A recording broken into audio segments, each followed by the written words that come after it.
Friends എല്ലാവർക്കും നമസ്കാരം. എല്ലാവർക്കും ബബിൾസ് വേഡിലേക്ക് സ്വാഗതം.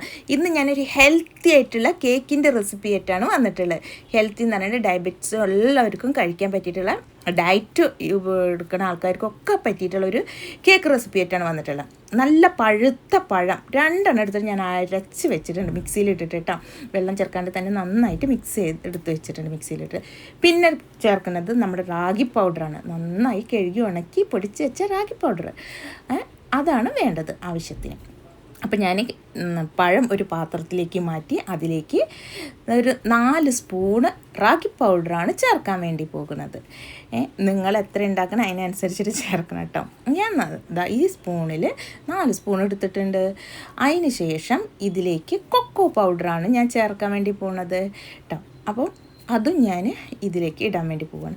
നല്ല വെള്ളം വരണ സമയം കേട്ടോ. അപ്പോൾ അതുകൊണ്ട് ഭയങ്കര തിരക്കും കാര്യങ്ങളും ഒക്കെ ഉണ്ട്. ഞാൻ പെട്ടെന്ന് ഉണ്ടാക്കാൻ വേണ്ടിയിട്ട് നോക്കുകയാണേ. അപ്പോൾ ആച്ചുപ്പോൾ വരും. അപ്പോൾ ആച്ചുവിന് വേണ്ടിയിട്ട് ഞാൻ പെട്ടെന്ന് ഉണ്ടാക്കാമെന്ന് വിചാരിച്ചു. അപ്പോൾ ഞാൻ ഇതിലേക്ക് കൊക്കോ പൗഡറും കൂടി ആഡ് ചെയ്യാൻ വേണ്ടി പോവുകയാണേ. അപ്പോൾ ഞാനൊരു 3 സ്പൂണ് കൊക്കോ പൗഡർ ഞാൻ ഇതിലേക്ക് ഇട്ട് കൊടുക്കാൻ വേണ്ടി വരും. പിന്നെ മധുരത്തിന് നമ്മുടെ ഡേറ്റ്സാണ് ഞാൻ യൂസ് ചെയ്തിട്ടുള്ളത്, പഞ്ചസാരയില്ല. പിന്നെ പഴമായതുകൊണ്ട് അധികം മധുരത്തിൻ്റെ ആവശ്യമില്ല.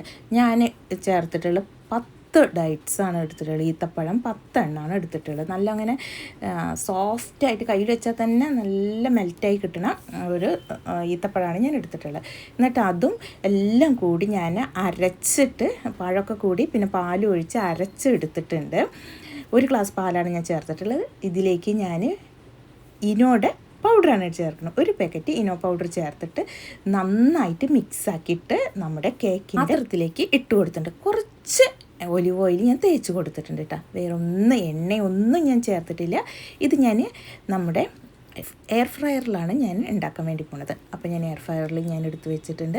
160-ൽ ഞാനൊരു 25 മിനിറ്റ് ഇട്ട് വെച്ചു, സമയം കൊടുത്തിട്ട്. എന്നിട്ട് ഞാൻ പുറത്തേക്ക് എടുത്ത് നോക്കിയപ്പോൾ വെന്തോ നോക്കി. അപ്പോൾ ശീകരം കൂടി വേവാണ്ട്. അപ്പോൾ ഞാൻ വീണ്ടും ഒരു 15 മിനിറ്റ് എടുത്തിട്ട് വെച്ച് കൊടുത്തു കേട്ടോ, സെറ്റ് ചെയ്ത് വെച്ച് കൊടുത്ത്. അതിന് ശേഷം കിട്ടിയിട്ട് നല്ല സോഫ്റ്റ് ആയിട്ടുള്ള ടേസ്റ്റി ആയിട്ടുള്ള നമ്മുടെ ബനാന കേക്ക് ഇവിടെ റെഡി ആയിട്ടുണ്ട്. നല്ല ടേസ്റ്റാണ്. ആവശ്യത്തിന് മധുരം, പഴത്തിൻ്റെ മധുരമുണ്ട്, ഡേറ്റ്സിൻ്റെ മധുരമുണ്ട്. അപ്പോൾ ഇതെല്ലാം കൂടിയിട്ട് നല്ല പഞ്ചസാര ഒന്നും ഞാൻ ചേർത്തില്ല. ഹെൽത്തി ആയിട്ട് കേക്കാണ്. കട്ട് ചെയ്യണത് അച്ചു. ഞാൻ അവൻ്റെ എക്സ്പ്രഷൻ നോക്കാം, അവന് ഭയങ്കര ഇഷ്ടമാണ്. വന്ന വഴിക്ക് തന്നെ, ക്ലാസ് കഴിഞ്ഞ് വന്ന വഴിക്ക് തന്നെ മൂപ്പര് ഇത് വന്ന് കട്ട് ചെയ്തിട്ട് എടുത്ത് കഴിച്ച്. അത് സൂപ്പറായിട്ട് എന്നാണ് പറഞ്ഞിട്ട്. വീഡിയോ ഇഷ്ടപ്പെട്ടാൽ like and share and subscribe ചെയ്യട്ടോ. എന്തായാലും ചെയ്ത് നോക്കൂട്ടോ.